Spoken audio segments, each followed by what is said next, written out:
माले महल के छांगा खिलाई हो जब घर है तोहरा दिखाए हो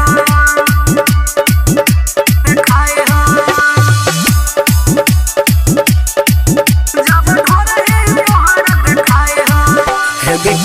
कूद के नाचे छही बुढ़ा वो सब शरमाए हो माले महल के छौरा चिल्लाए हो जब ढोर है तोहरा दिखाए हो तोहर होटवा के लाली कनवा के बाली लहंगा हवा में उड़ाए हो माले महल के छौरा चिल्लाए हो जब ढोर है तोहरा दिखाए हो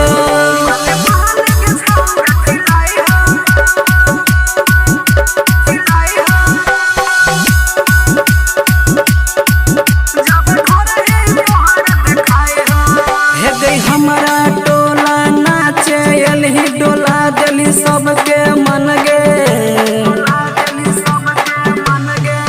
मिले वाला हऊ तोरा गोर की चुमा पे गो धन गे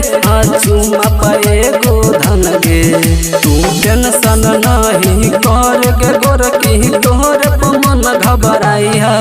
माले महल के छौरा चिल्लाई है जब ढोर है तोहरा दिखाई हो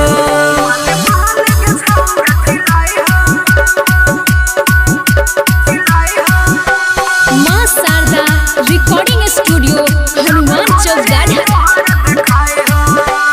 तोरा आगे पीछे घूमू श्याम प्रेमिया के साचे कहू शंकर शराबी देले मन बहला के हाँ देले मन बहला के तोहर चढ़ल जवानी के पानी पी के छौरा सब मोटाई हो